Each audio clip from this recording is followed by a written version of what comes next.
Estamos de volta com o programa Consciência Humana, um programa para mentes inteligentes, corações livres e pessoas apaixonadas pela ideia de mundo melhor, sempre lutando pelo bom, pelo justo e pelo melhor do mundo. Mais que um programa, um gesto de amor e fé na inteligência humana. Programa Consciência Humana atuando firme e forte esse ano, levando muito conhecimento, muita reflexão, debates interessantes, diálogos que eu tenho certeza ficarão para a eternidade, já que a gente está aí no YouTube, né, na plataforma digital da TV Assembleia. Então, meu amigo, pro resto da vida, você de vez em quando pode vir aqui e escutar os debates que nós estamos promovendo. Na semana passada tivemos um programa maravilhoso sobre a adoção, a questão da adoção de crianças no Brasil, né? E um trabalho profundo, muita gente entrou em contato com a gente para agradecer as explicações que nós levamos jurídicas e sociais acerca dessa temática da adoção de crianças. O debate de hoje é um debate muito amplo, né? Muito amplo, um programa só é até pouco, mas nós vamos tentar aqui fazer da melhor forma possível. Nós vamos debater o livro O Retrato de Dorian Gray, de Oscar Wilde. Depois, se eu estiver falando alguma coisa errada aqui, os professores vão me corrigir com relação à pronúncia.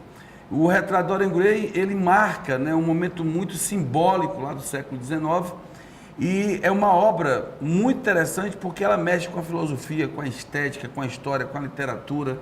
Ela mexe com paradigmas muito profundos que vão, né, trazer à tona as ideias do século XIX que vão até fundamentar o século XX. E eu estou recebendo para debater esta obra belíssima, que inclusive tem um filme com o mesmo nome. Se quiser acompanhar um pouco mais desse debate, depois do programa, vá lá, procure o filme O Retrato de Dorian Gray, assista que você vai adorar. Estou recebendo o professor José, que já é da casa, né? Há muito tempo ele já vem aqui trazer o seu sorriso, o seu carisma aqui e a sua audiência dos seus amigos. Muito obrigado aí pela presença, professor. Valeu.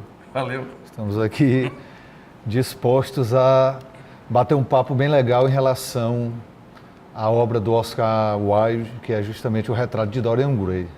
O interessante é que nós estamos aqui conversando antes de começar a gravação e observando os nossos penteados, a barba feita. Eu nem cortei o cabelo dessa vez, eu sempre corto. E a minha barba continua sempre assim, né? Mas uma barba bem feita. Claro. As sempre. Camisas extremamente estilosas. Como sempre.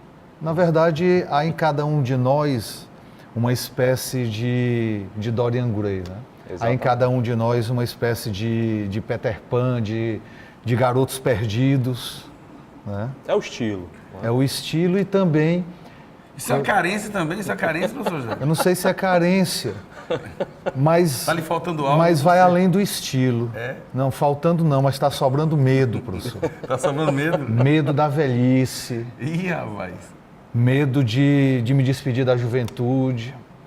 Olha, eu lembro, inclusive, tem uma passagem interessante. Não começou a entrevista ainda não. Ah, não começou ainda não? Não, só a apresentação. Ah. Deixa eu falar com o Cleantes agora, depois não tu vai... Professor Cleantes, primeira vez que é um programa, muito prazer estar recebendo você aqui com a gente. Prazer é todo meu, atendi de bom grado seu chamamento e contextualizar a obra, né? A obra O Retrato de Dorian Gray. Você viu que a José estava empolgando, já ia começar... Sim, não, mas eu acho que assim, é o interesse tão grandioso sobre a obra. Você também tem medo da velhice como a José? Digo que sim, porque a juventude é algo tão bom de ser aproveitado e causa esse certo temor também de você. Mas a velhice também não pode ser aproveitada? Sim, pode ser aproveitada também. Uma etapa também. de sabedoria? Então, essa sabedoria a gente começa realmente a aproveitar provavelmente nessa passagem do tempo, né, dessa saída da juventude, mas essa juventude que vai sempre permanecer dentro de nós, que eu acho que é algo bem bacana. Ó, você que está acompanhando o programa pode achar que a gente está, de certa forma, brincando, mas na verdade a gente já está debatendo o tema, porque a obra, né, literária, O Retrato de Dorian Gray, de Oscar Wilde, ele vai trabalhar justamente com essas questões. Dá para pegar aqui um pouquinho mais em cima. Então, assim, eu vou ler aqui aleatoriamente uma parte do livro. Nós temos alguns personagens que eles vão já deixar bem claro para cada um de vocês, tá certo? E eu vou ler aqui uma parte aleatória do livro. Creio que se um homem quisesse viver plenamente, completamente, quisesse dar uma forma a cada sentimento, uma expressão a cada pensamento, uma realidade a cada sonho, creio que o mundo experimentaria tal impulso de alegria nova que nos esqueceríamos de todos os males medievais para voltarmos ao ideal grego. Talvez mesmo a qualquer coisa mais linda e rica que esse ideal. O mais bravo, porém, dentre nós, tem medo de si próprio. A abjuração de nossas vidas é tragicamente semelhante à mutilação dos fanáticos. Somos punidos pelo que negamos.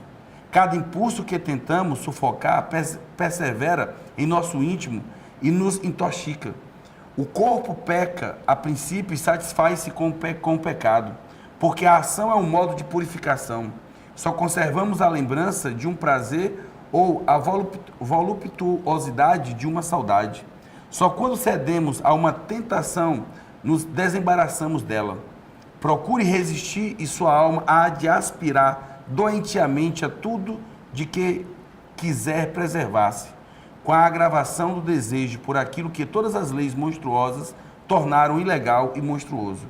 Já se disse que todos os grandes acontecimentos do mundo se acomodam no cérebro. É no cérebro, é aí somente, que também tomam lugar os grandes pecados do mundo.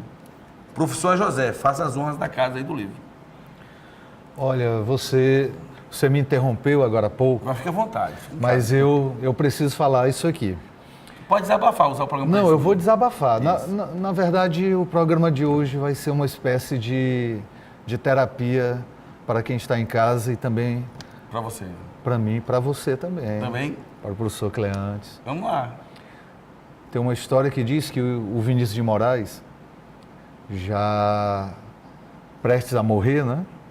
Ele optou por não ir para um hospital, né? Preferiu ficar no apartamento dele, fazendo duas coisas que ele gostava muito. Ficar deitadão na banheira e tomando o velho uísque, né? Que ele chamava de cachorro engarrafado. E diz que repórter por cima de repórter lá o tempo inteiro. E uma delas, observando que naquele dia ele estava mais caladão, ela perguntou, né? Seu Vinícius, o senhor está com medo da morte? O senhor tem medo de morrer? E a resposta dele é maravilhosa. Ele disse, minha filha, medo de morrer eu não tenho não, mas eu já estou morrendo de saudade da vida. Um outro que... Foi à toa que ele casou 8 vezes, né? Um outro que eu cito bem em relação a essa questão do viver e do curtir é o Ariano Suassuna. Velariano. Você perguntou para o professor Cleantes agora há pouco se não dava para curtir também na velhice, né? Isso. Agora, o Ariano, com aquele jeitão dele, né? Aquela voz, aquela coisa que ele tinha, ele nas palestras começava a te dizer o seguinte, que quem inventou essa história de que a velhice é a melhor idade, eu acho que eu não posso dizer a palavra que ele fala lá não, né? Mas ele diz assim Você não é Ariano, não, pode não. que não é uma pessoa muito inteligente não, sabe? Porque ele se concentra justamente nas limitações trazidas pela velhice, né? Só um minuto, professor José, porque senão assim fica difícil, que você está expondo muito assim, o que está dentro de você. Professor Cleantes, você vendo agora o professor José falar, Sim. a gente percebe que ele está falando não só da obra, mas ele está desabafando um pouco assim, Sim. com relação ao tema. Eu acho que a obra mexeu muito com a estrutura mental dele. Como é que você analisa a obra a partir dessas citações do professor José? Eu acho que esse é um impacto que a obra realmente causa. Para quem está lendo, né? Para quem está lendo, para quem acompanha, porque até você citou a questão do filme, mas a gente, em primeiro lugar, deixa a dica é ler o livro. Ler o livro, Você lê primeiro o livro, depois você assiste a um bom filme. E realmente a obra é impactante nesse sentido, porque ela trata justamente dessa questão de a juventude realmente é algo que deve ser eterno. A gente devemos ser jovens, belos, para sempre. Qual é o contexto histórico que essa juventude está entrando? Para o telespectador entender. Pronto. Se a gente for pegar o contexto histórico da obra, o século XIX, né, a era vitoriana, como é o grande destaque, é um momento de expansão do pensamento burguês. Esse pensamento burguês, essa sociedade burguesa que é construída a partir do século XIX com a segunda Revolução Industrial, a Inglaterra, né, é o berço da Revolução, e essa burguesia ela busca, portanto, essas sensações, esses prazeres, e muitos desses prazeres estão associados à questão da juventude. O livro ele demonstra isso claramente quando mostra os anseios, os desejos do Dorian Gray de se perpetuar numa sociedade burguesa, né, com os seus ímpetos, com as suas, digamos, até necessidades, e a sua estética que está sendo construída, né? Esse desenvolvimento, portanto, de um pensamento burguês no século XIX, a era vitoriana, isso se, né, concretiza da forma como a obra está sendo exposta, está esclarecendo. Então, a gente observa que ao longo do século XX, nós temos, portanto, uma ampliação desse pensamento para vários setores sociais, não só a burguesia, a elite, mas até mais vamos dizer assim, um povão, né? E a questão da juventude, do buscar sempre, né, os prazeres da juventude, isso faz parte do imaginário social. E até você me perguntou logo no início, não dá para ser feliz também na velhice, nessa, vamos dizer, chamada melhor idade, né? Acredito que sim, não cheguei lá ainda, mas acredito que isso também seja possível. Mas a juventude traz essa questão, né, de dizer que é nesse momento onde a gente aproveita o máximo da vida, onde é o momento de grandes inspirações e de um desenvolvimento pleno realmente aí da questão, vamos dizer assim, dos prazeres, enfim. Antes de passar aqui para o professor José, você está com a camisa com o nome Nirvana, estado de graça, que seria aí uma busca até do budismo. Sim, sim. É de propósito? Você já está se preparando para não ter mais desejos? Na verdade, não. Na verdade, é porque aqui é minha banda preferida de rock, é a banda de rock, certo. Nirvana. Que não deixa de ser uma homenagem, né? Com certeza, Nirvana, estado de graça. Nirvana. A palavra Nirvana significa estado de graça. Estado de graça, onde não há mais sofrimento. Porque não tem mais desejo. Exatamente. Então é a felicidade, vamos dizer assim, plena. O contrário, né, do Dorian Gray. O contrário do Dorian Gray, nosso querido Dorian Gray também. Aí, José. No arcadismo, há algumas expressões latinas, né? Lá o Nirvana aparece como áurea mediocritas, não é? Você quer montar ao lado de inteligência. Essa áurea mediocritas é o estado pleno de equilíbrio, é quando você encontra de fato a harmonia, né, com as coisas e consigo mesmo. Só que essa áurea mediocritas, ela vem acompanhada de outra expressão latina que é o carpe diem.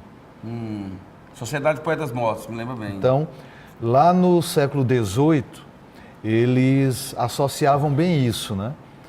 Movido pela razão, né? Mantendo os pés no chão, até porque só é possível viver de maneira equilibrada, segundo eles, se você deixar a emoção de lado.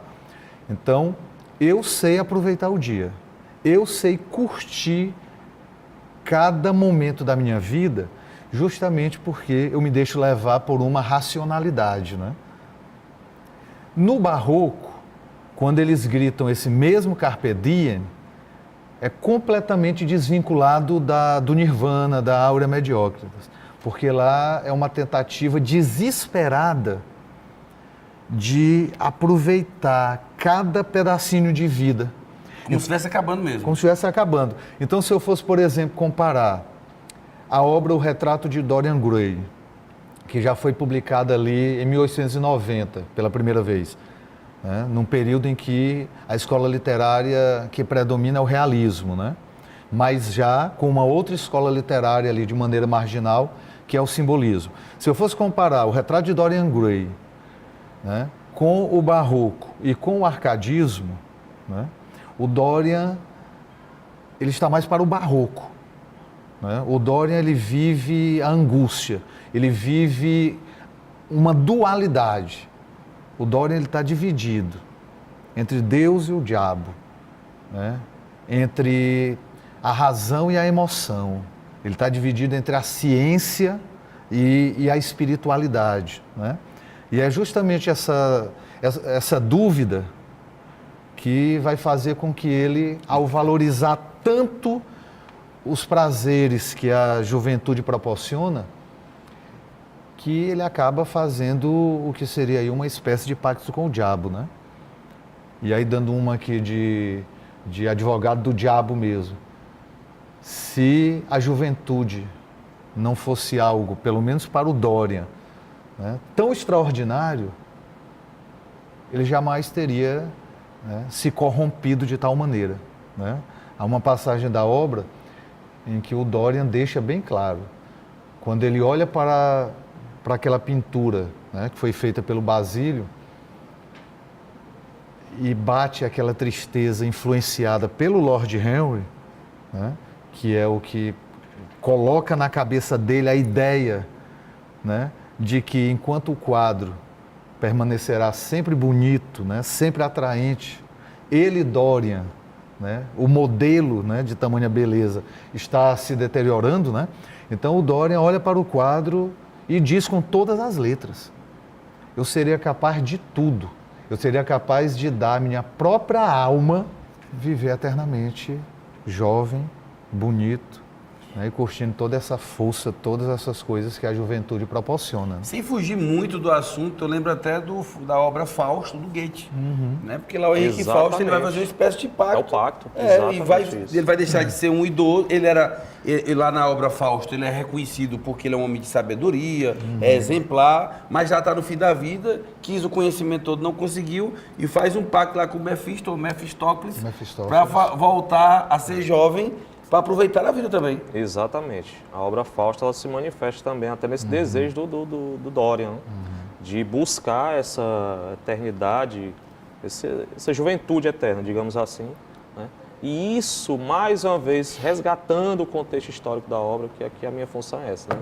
Como professor de História, é buscar justamente essa contextualização com a sociedade da época, que estava nesse processo, vamos dizer assim, de construção, portanto, aí, de um pensamento burguês e consolidando tudo isso. E a busca pelos prazeres era incessante, né? É o espaço de sociabilidades, é a roupa que está vestindo, é a maneira de falar, de se portar, e até mesmo porque era um período de formação do estereótipo do inglês, do ser inglês, né? Isso aí para consolidar a Inglaterra como uma grande superpotência mundial da época.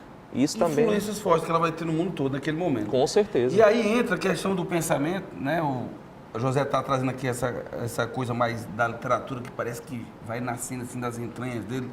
Se traz esse contexto histórico, que quando a gente fala do pensamento, por exemplo, o Dorian Gray, para quem ainda vai fazer a leitura do livro, assistir o filme, ele passa muito tempo, né? Praticamente, onde todo mundo aí vai ficar velho, vai morrer e ele vai se manter belo, né, e com a força total que a juventude pode dar para alguém que é irresistível. O Dorian Gray, na obra, ele é irresistível, ele é sedutor. Quando a José coloca, né, praticamente que ele está entre a cruz e a espada, que são vários paradoxos dele, né, ele é irresistível. Então, quando a gente for aprofundar um pouco mais nos próximos blocos, nós vamos mostrar para vocês justamente isso, como que esta figura, ela representa não só um contexto histórico, ela resgata releituras de outras obras, ela traz questões literárias, mas principalmente ela influencia as pessoas até hoje, né, na busca pelos seus prazeres de uma forma incessante e muitas vezes até irresponsável, mas vai lá, né, sem nenhum pudor, viver aquilo. O programa Consciência Humana vai para um rápido intervalo, voltamos já com essa discussão muito importante da obra O Retrato de Dorian Gray.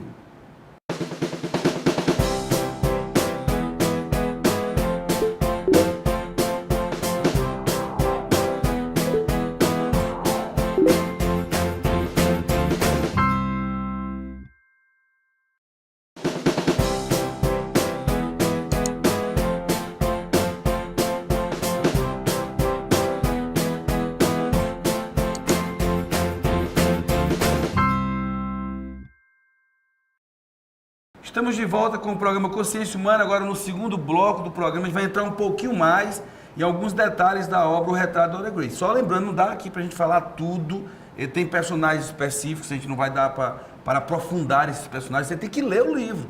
A ideia da gente é levar informação, provocação, fazer o nosso telespectador ler o livro e depois assistir ao filme, que é para você ter, né, toda a complexidade. Chama aí a nossa equipe para colocar uma cartela que vai definir um pouco dos principais pontos da obra O Retrato de Dorian Gray, para você poder acompanhar a explicação aqui dos nossos amigos, a José, professor de literatura e de vida, e o professor Cleantes, professor de história e de vida também. Pode colocar aí, gente.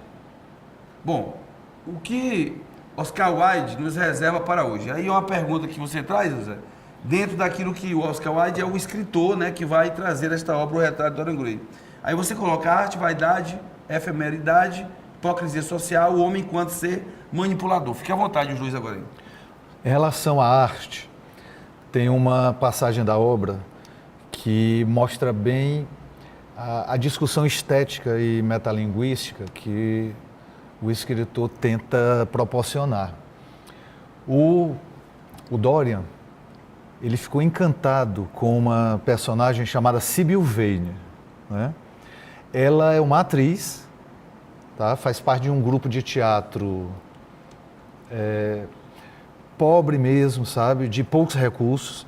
Eles se apresentam em um teatro que fica, de fato, no subúrbio de Londres. Mas o Dorian entrou no teatro, assistiu, né? Até porque ele assiste a primeira apresentação, depois ele retorna várias vezes. Então o Dorian, ele fica encantado com Sybil Vane no palco, interpretando grandes personagens de William Shakespeare, inclusive Julieta, né? E aí você já tem a primeira dualidade presente na obra, que é justamente a grandiosidade de um Shakespeare, né? Shakespeare enquanto cânone, mas ao mesmo tempo sendo representado em um teatro meia-boca, com uma iluminação ridícula, com figurinos miseráveis e uma plateia que parece estar ali mais para curtir a bebida, mais para curtir a alegria daquela reunião num teatro, do que o próprio Shakespeare, né? Valores burgueses. Valores burgueses, né? Inclusive o Cleantes, ele fala bem quando faz essa comparação, né, Cleantes? Você costuma discutir bem o quanto alguns ingleses de determinada casta se sentem incomodados com o fato do povo, de certa forma, querer desfrutar de alguns prazeres. Aí é onde está entrando a vaidade, então? O povo não pode querer isso? Na visão elitizada da burguesia, isso deveria ficar restrito. Mas gradativamente, através de mudanças sociais, culturais, isso vai acontecendo. Ou seja, como eu costumo falar, o povão ele começa a assimilar, muitas vezes até naturalmente, por anseios próprios, assimilando esses valores burgueses, que a burguesia já também assimilava outrora da própria nobreza. Porque a burguesia ela busca esses prazeres. Isso é retratado na obra. O Dorian Gray retrata... Então seria mais ou menos isso. Eu vou assistir a apresentações de peças de Shakespeare porque é chique. Exatamente. Isso mudou hoje? Creio que não.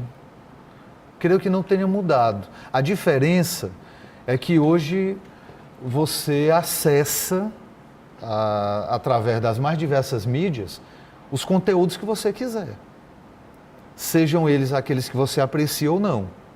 No caso da obra, né, que se passa ali já na última década do século XIX, no caso da obra é diferente, porque aquele grupo, né, que é considerado socialmente inferior, ele precisa primeiro criar toda uma estrutura para, de repente, estar envolvido no que a burguesia, né, por ter condições e por ter estrutura, proporciona. Então, eu penso que é mais ou menos assim. Hoje, se eu quiser ouvir música clássica, nem que seja para colocar bem alto, para o vizinho pensar que eu sou intelectual, hoje é fácil fazer isso, né? Naquela época, não.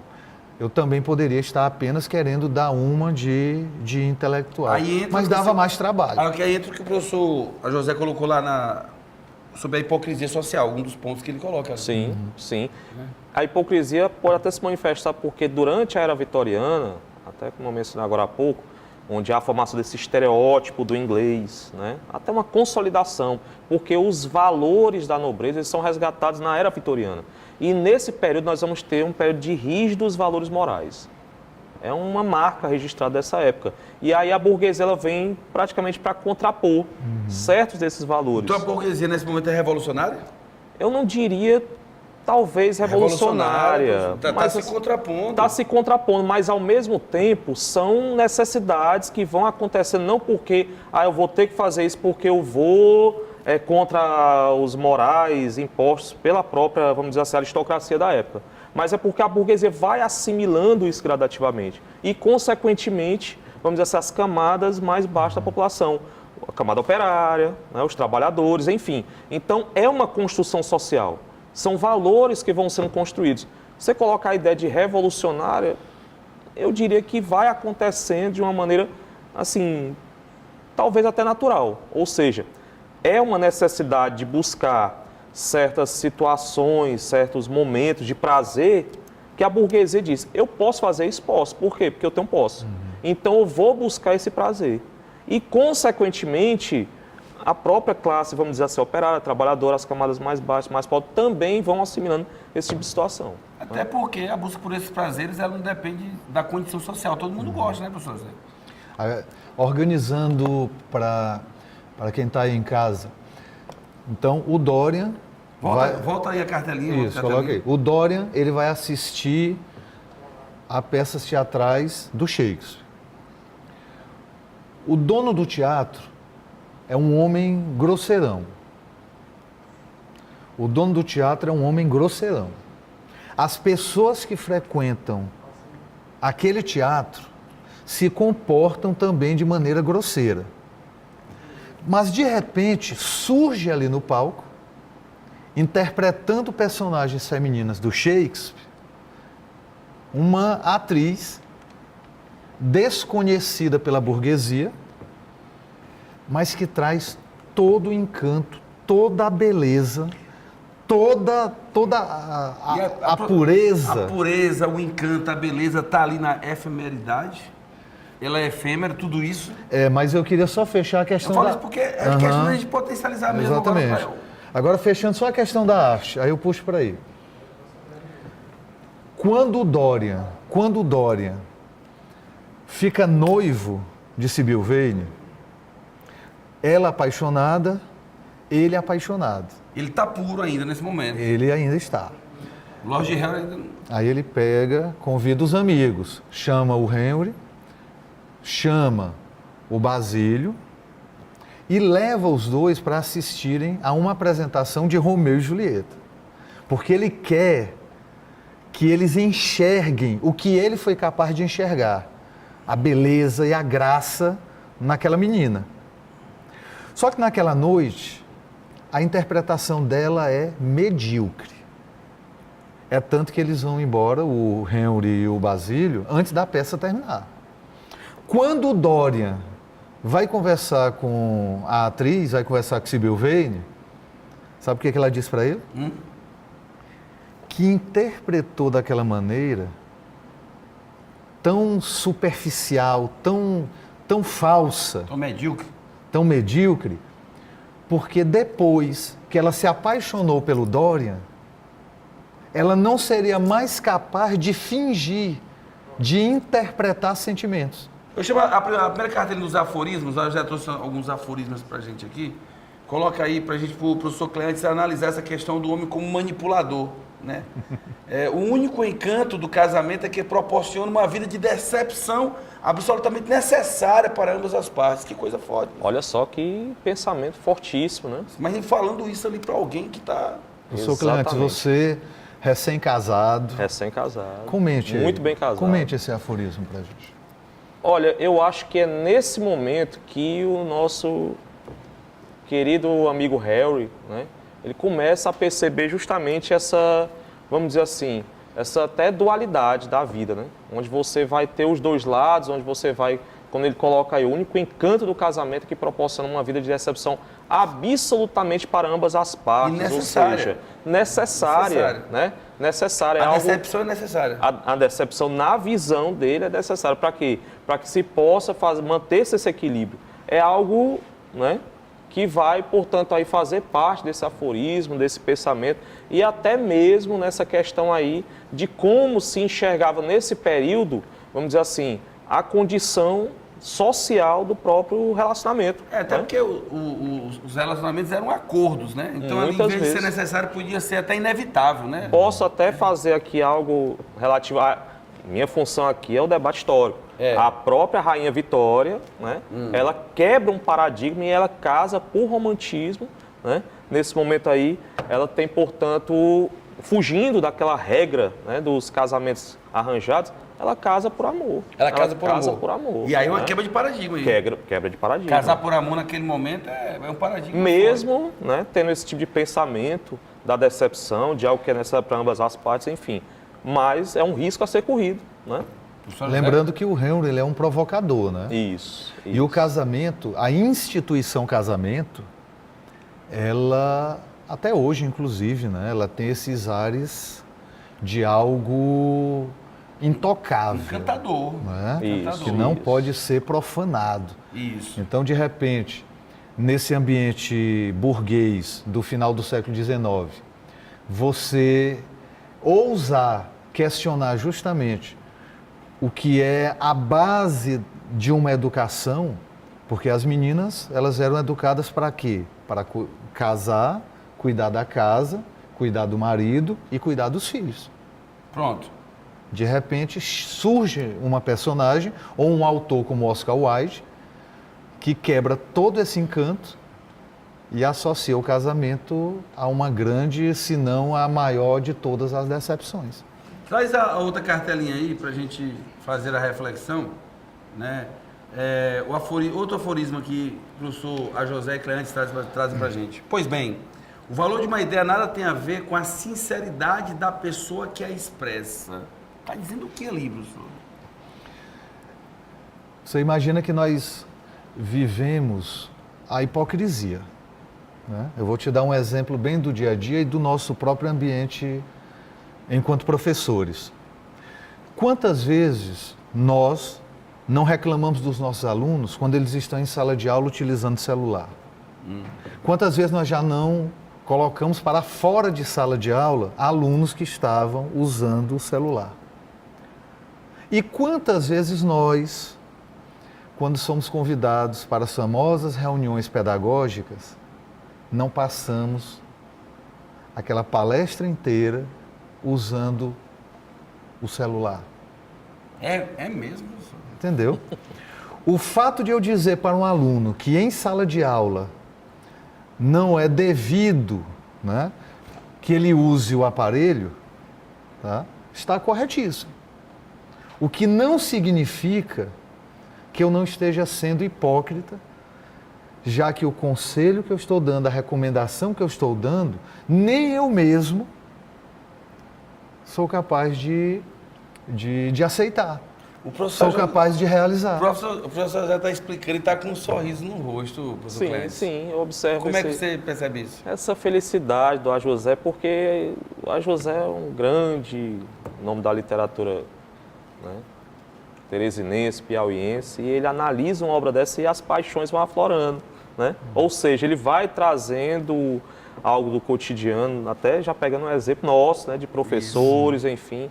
E isso é bem bacana também para promover ainda mais a leitura e até mesmo o debate em cima da obra, mostrando quanto uma obra dessa permanece atual. Então, resumindo o aforismo, o que ele quer dizer é que o fato de eu estar defendendo uma ideia sincera, honesta, não quer dizer que eu seja sincero e honesto. Não quer dizer que eu seja sincero e honesto. A ideia e a pessoa são distintas. Exatamente. Isso cabe bem no mundo de hoje. Coloca a outra cartelinha, tem uma outra cartelinha pra gente aí. Somos castigados por nossas renúncias. Cada impulso que tentamos aniquilar germina em nossa mente e nos envenena.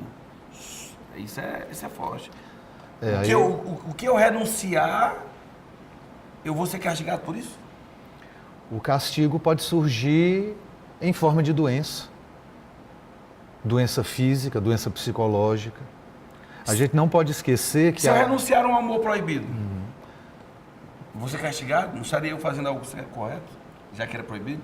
Não, você pode estar até fazendo algo que, para aquele contexto, é correto. O que não significa que seu organismo, que sua mente não pagará por isso. Isso é forte. A gente aproveita e lembra que é justamente também nesse período que a psicanálise freudiana está se fortalecendo. É a crise da razão. Chega o Freud deixando bem claro, né? Hoje ele é muito questionado, né? Mas Mas o Freud procurou deixar bem claro, né, e foram muitas as publicações dele, que nós não somos apenas consciência, né? Nietzsche já acreditava nisso, Schopenhauer já acreditava nisso, mas quem resolveu organizar as ideias e teorizar foi o Freud. Nem tudo que eu faço conscientemente. Assim como nem tudo que eu sinto, eu sou capaz de perceber que estou sentindo. Quando os sintomas começarem a aparecer, resultado de frustração, resultado de arrependimentos, né? A gente Traumas. de traumas. E olha que nós estamos falando, de novo, o meu papel aqui é trabalhar a questão histórica. Estamos falando da era vitoriana, de rígidos valores morais, né? Onde nós vamos ter aqui moralismo e disciplina sendo algo determinante do governo da Rainha Vitória. Numa época como essa, nós temos uma obra que vai trazer dentro até desses aforismos esse tipo de debate, que continuam tão atuais. Quem são as histéricas, segundo Freud? Não, é que a questão do discernimento é que tu tá, assim, o que eu estou sentindo é você tá colocando em dúvida a questão do discernimento, da incapacidade de tomar uma decisão racional.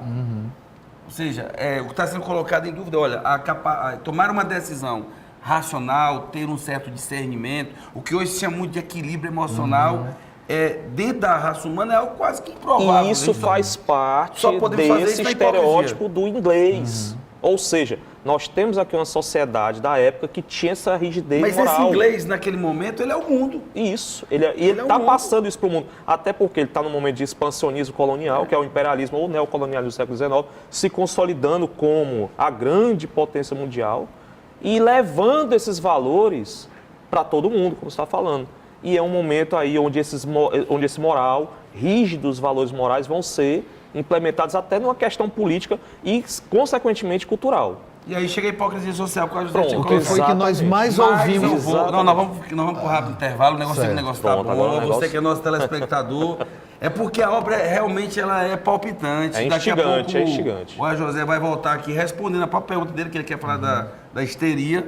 Né? E quero falar também do jogo Inglaterra-Colômbia. Tá bom. E aí ele vai voltar dentro dessa lógica aí, tá? Ele vai para um rápido intervalo, daqui a pouco ele está de volta debatendo o Retrato de Dorian Gray de Oscar Wilde, um livraço que você deve ler e que com certeza vai te ajudar muito num contexto de redação, de argumentação de ideias para várias temáticas possíveis de vários temas de redação, não só do Enem como de outros vestibulares. Nós vamos ali e voltamos já.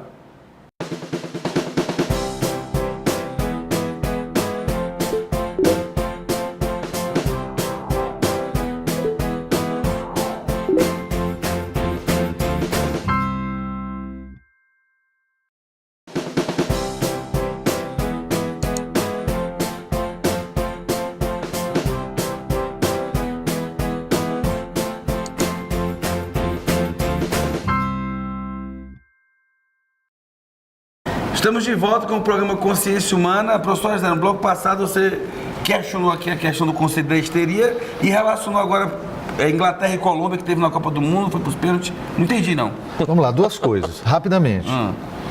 A histeria, em algumas mulheres, era vista justamente como um sintoma de todas as frustrações, principalmente as de ordem sexual. Copa do Mundo. O que eu mais ouvi dos locutores naquele jogo, Inglaterra versus Colômbia. Foi um jogo chato. Quando os ingleses começaram a ser pressionados, a chutar a bola para cima, todos os locutores, você podia mudar de canal, sabe o que eles perguntavam? Cadê a frieza dos ingleses? Pronto. Cadê a racionalidade dos ingleses? É o que a gente ainda espera deles. A pontualidade, que eles pegaram o gol quase no fim do jogo. É o que a gente ainda espera deles. E é como eu falei, isso foi construído no século XIX, esse estereótipo do inglês, o que é o ser inglês. Né? Você falou a questão aí da mulher, o sexo na época era algo até como uma repulsa social. Ou seja, o sexo era para procriação, enfim. Mas ainda havia aquela questão da prostituição, que se alastrou por Londres, até porque havia esse expansionismo, né, urbano. A questão do urbanismo também foi muito forte para essa construção de uma sociedade burguesa. Então são vários aspectos sociais, culturais associados também com a Esse é questão o momento política e daquilo que nós econômica. chamamos de Belle Époque? A Belle Époque, ou a Bela Época, né? Bela Época. A Bela Vamos Época. traduzir Vamos mesmo. traduzir porque a gente fala geralmente naquele, né, a questão do porque inglês, do francês, desculpa, do francês. Mas é o período da Bela Época, o período onde as descobertas tecnológicas, científicas, democráticas, artísticas estavam em desenvolvimento. E isso causava um impacto muito forte, não em todos, porque nem todos vão se apropriar disso, nem todos vão tirar proveito dessa situação, mas uma boa parte da sociedade europeia... Cria, Cleante, uma efervescência muito forte. Muito fortíssima. E historicamente, ou seja, quando você está ali na aula de história, é um assunto que ele leva para várias reflexões. Olha, o aluno deve ficar... Era contemporâneo, você acabou de citar aí um debate que você pode até levar de repente para o Enem, certeza. Era contemporâneo é o que é mais cobrado no Enem.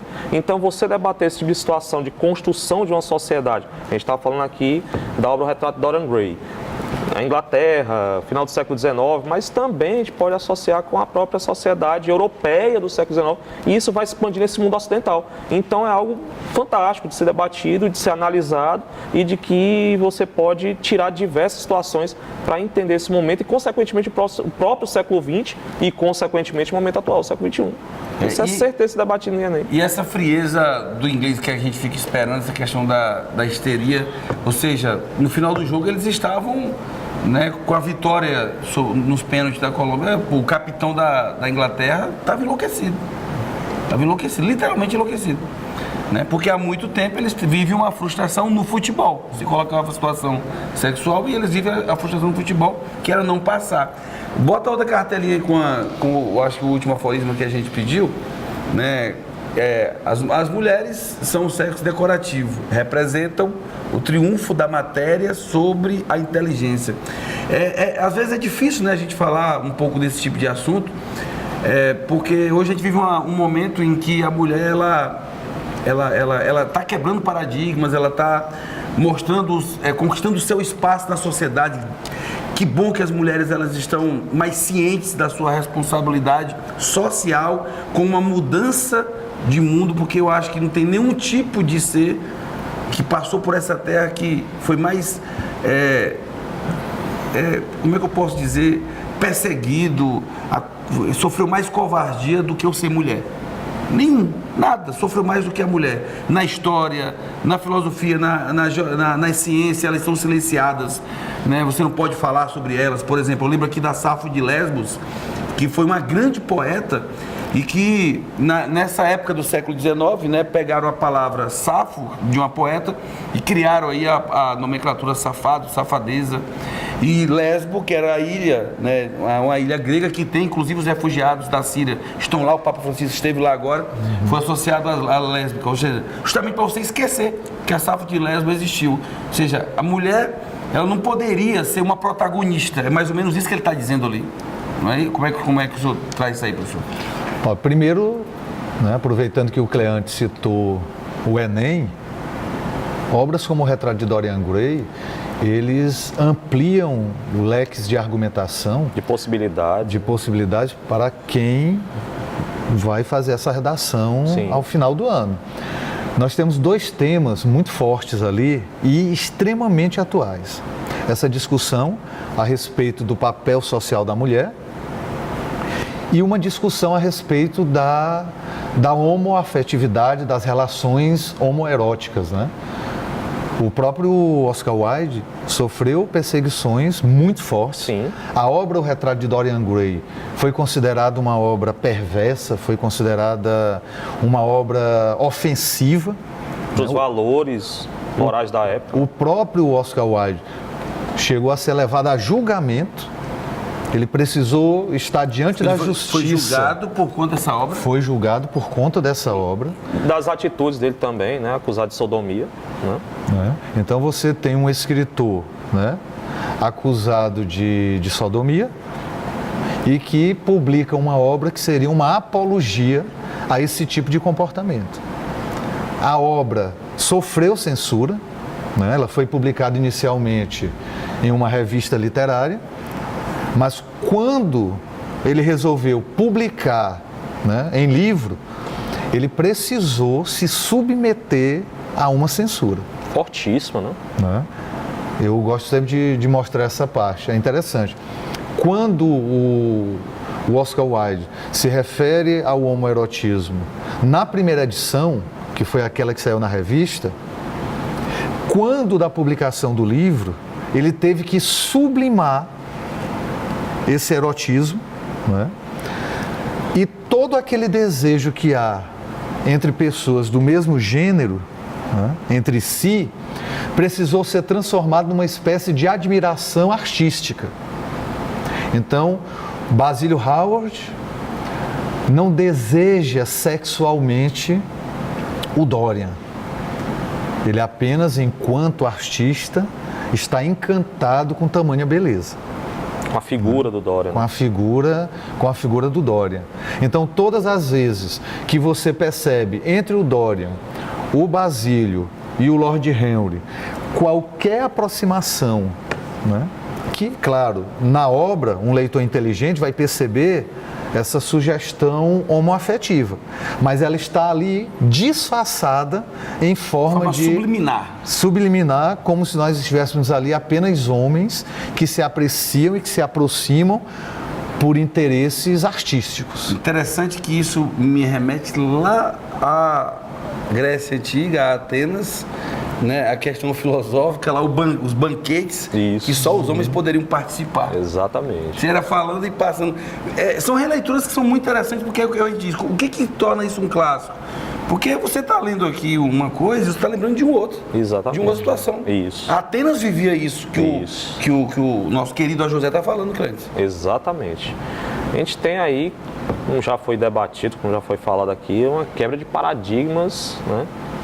Vamos dizer até assim que promoveu transformações que para a época foram condenáveis, né?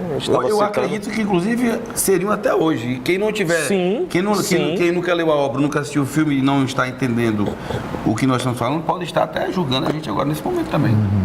Isso é bom, porque está instigando. Aí tem que ler. Tem que ler. Vai ter que ler. Como eu falei, lê primeiro o livro, o interessante primeiro é o livro, depois continua, né? Aí para entender até um pouco mais, assiste ao filme. Engraçado, professor José, que quando eu conheci essa obra, ela foi impactante, né, por tudo isso. E tanto que eu estou aqui o mesmo livrinho aqui já há uns 15 anos, né, ele todo riscado. E aí alguns anos depois ele caiu, eu conversei sobre na sala de aula e ele caiu numa redação da UNB. Eu falei, professor, olha, aquele livro lá, ele foi o referencial para a redação da UNB do ano tal lá. E eu disse, você vê o que é a situação.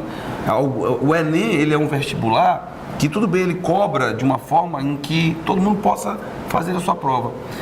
Mas nós temos outros vestibulares que eles aprofundam e que eles exigem, né, aquilo que o Cleante citou muito, é apenas um grupo que parece que tem que ter aquela leitura, sim, que tem que ter aquele tipo de situação musical, que parece que tem que ter aquele nível intelectual, enquanto que outros não podem, né, ter a ascensão e conseguir consumir aquilo que só uma leitura dessa pode proporcionar. Uma coisa que eu acho interessante dentro do filme e da obra é o contraste mesmo entre a beleza, né, irresistível do Dorian Gray e aquilo que o quadro vai se transformando, né? Esse paradoxo da imagem externa com aquilo que internamente está ficando, que é uma coisa horrível. Enquanto ele é muito belo por fora, ele é horrível por dentro, que está representado no quadro, né? Esse paradoxo.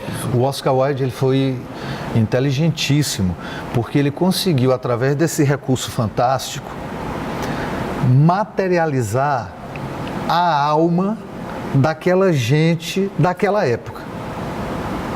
Seria mais ou menos assim: eu não consigo enxergar vocês como de fato vocês são. Então, como escrever sobre isso? Como é que eu vou expor? Como sair da mera especulação? Isso.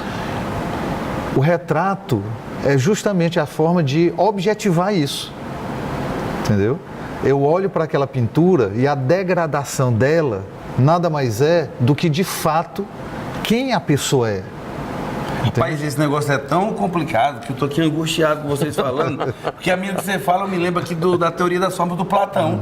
Olha só. A aparência e a essência. Exatamente. Exata, olha só. É um negócio incrível. Você vai falando aqui e vai surgindo as ideias. Mas esse é o objetivo desse debate, é o objetivo da leitura da obra, é você ampliar o leque de possibilidades.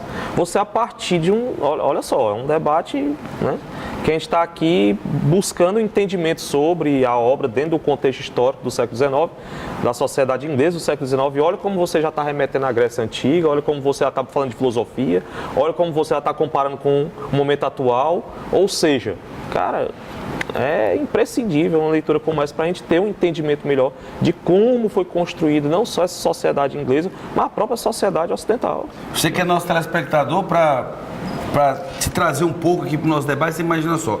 O professor José falava sobre a questão que o Oscar Wilde, o autor, o escritor do Retrato de Dorian Gray, coloca, né, que ele não enxerga a sociedade da época de forma tão bela como ela queria se apresentar. Ou seja, na obra, o retrato, ele vai envelhecendo, ele vai apodrecendo, enquanto a imagem do Dorian Gray, o retrato dele vai apodrecendo, enquanto a imagem dele se mantém belo, mas é só a aparência. E aí o que veio? Veio aqui a ideia, né, que o Platão fala da teoria das formas, a aparência é a essência, onde ele coloca o mundo das ideias, que seria o mundo perfeito, e o mundo da essência, que seria o mundo equivocado. E esse paradoxo do Platão, ele atrás lá dos pré-socráticos, entre Heráclito e Parmênides, né, que o Heráclito defende o eterno devia a mudança, e o Parmênides a essência imutável, aquilo que não consegue mudar. E lá na frente, na Idade Média, Santo Agostinho vai se apropriar desse questionamento do Platão para construir seu próprio convencimento, né, da ideia de céu e inferno. Ou seja, a história da humanidade, ela parece que às vezes a gente pensa que ela é diferente, mas ela vai ganhando só contornos, né, detalhes a mais, ou seja, releituras que vão sendo feitas, trazendo toda essa discussão para os dias atuais. Eu vou lhe fazer uma pergunta assim, provocativa, professor, vou dar uma de Logel aqui, mas os professores aqui, Cleantes e a José, em algum momento já se sentiram assim, o Dorian Gray, alguém irresistível, do qual acha que, poxa, eu sou o rei da cocada preta mesmo? Eu nunca me senti como se fosse o Dorian Gray, não, mas eu te confesso que eu gostaria muito de, em algum momento, provocar nas pessoas o que ele era capaz de provocar. Principalmente no início, quando ele nos é apresentado na obra. Porque quando ele inicialmente atrai as pessoas, ele atrai porque ele é puro. Ele é puro. Sabe? Ele é puro. E a beleza, ninguém nem percebe, ninguém nem fala da beleza, fala da pureza. Ele é puro, ele é ingênuo. A partir do momento que ele começa a se relacionar com o Basilio Hallward, que é o pintor, e com o Lord Henry, enfatiza-se tanto a beleza dele, que é como se ele fosse deslocado do interior para o exterior. E isso acaba se tornando a coisa mais importante e inicia-se aí a degradação. E aí, com essa sua fala, né, e aí o nosso telespectador pode dizer, pô, se Dorian Gray não era um cara muito complicado de se levar a sério, mas com essa fala agora, Clemente, o professor José meio que entende o Dorian Gray e até dá aí um induto para ele, ou seja, calma aí, gente, não foi só ele, ele era um garoto jovem, bonito, e veio toda uma malícia muito forte e inteligente que se aplica sobre ele e ele não consegue se defender daquilo, seguindo ali, né, as provocações do Lord Henry. Segundo, até a música do próprio grande Humberto Gessinger, Segura a Onda, Dorian Gray, né? Ou seja, os excessos vão levando o próprio Dorian a se questionar, até a buscar um entendimento genuíno, verdadeiro, daquilo em que ele estava se transformando. E resulta justamente aí no final da obra, que eu não gostaria muito de dar o famoso spoiler. Imagine uma redação com o tema A Juventude do Século XXI, e você usar o retrato de Dorian Gray. Perfeito. Fundamentaria, Clécio? Com certeza. Perfeito. Fundamentaria, sim. E outra coisa, o quadro, né? O comportamento do Dorian, aquela degradação que a gente começa a enxergar ali, também é uma forma encontrada pelo Oscar Wilde de trabalhar uma doutrina científico-filosófica da época que era o determinismo. Que na sociologia era muito forte com o Emile Durkheim. Eu posso entender muito bem o Dorian como uma construção do meio em que ele vive. Fato social, generalidade, exterioridade, coercitividade. Não tem jeito, produto do meio. Sem dar muito spoiler, né, quem lê a obra vai perceber que esse indivíduo, né, corrompido pelo meio, e que para os deterministas não tem força para se libertar, esse indivíduo, ele reage. Em O Retrato de Dorian Gray, nós temos um embate. Chega um momento em que o indivíduo corrompido resolve enfrentar esse meio que o está degradando, esse meio degradado que o está degradando. Aí o telespectador um pouco mais sutil vai dizer assim, não, mas Rousseau já tinha falado disso antes. Né? Todo homem nasce bom, a sociedade é que o corrompe. Bom, gente, eu queria agradecer, queria conversar muito mais, tá certo? O papo foi muito legal, acho que quem está acompanhando vai ficar com vontade de fazer a leitura do Retrato de Dorian Gray. Nós aqui no programa defendemos os temas, as leituras cada vez mais fortes, tem filme aí, para quem não conseguir com a sua estrutura mental ter paciência para fazer a leitura. Queria agradecer mais uma vez ao José e reforçar para que venha muitas vezes esse ano para a gente provocar as pessoas, José. Na hora. Professor Clemente, foi um prazer enorme lhe receber aqui. Prazer, foi todo meu. Você conseguir encontrar o seu estado de graça. Com certeza, vai dar certo. Viu? E aí você nessa parceria aí com o jovem, a José, eterno menino, né? Então você que acompanhou o nosso programa, a gente conversou sobre a obra O Retrato de Dorian Gray, tá certo? Uma obra muito bacana, a gente sempre lembra, tem o livro, tem o filme, tem os professores para debater, mas principalmente você tem que fazer a sua leitura e fazer o seu juízo de valor. Aqui são os 3 professores batendo papo, conversando. Mas você pode enxergar a obra por um viés completamente diferente do nosso. E você tem que ter essa liberdade para ir lá, buscar, fazer a leitura e chegar a uma conclusão. Porque aí se constrói a verdadeira liberdade intelectual, que é o que nós desejamos para todos aqui. Não só para alunos, não só para quem vai fazer Enem. Essa obra aqui é para qualquer idade, tá bom? Essa obra aqui é para a vida, é para discutir a raça humana de uma forma geral. Esse foi mais o programa Consciência Humana, o programa para mentes inteligentes, corações livres e pessoas apaixonadas pela ideia de um mundo melhor, sempre lutando pelo bom, pelo justo e pelo melhor do mundo, mais que o programa Um Gesto de Amor e Fé na Inteligência Humana, desde o dia 30 de julho de 2007, aqui na TV Assembleia, a TV que propõe o diálogo, a inteligência, a sensibilidade e sim, um pensamento revolucionário no que diz respeito a nós termos uma televisão cidadã. Até a próxima semana, se Deus quiser.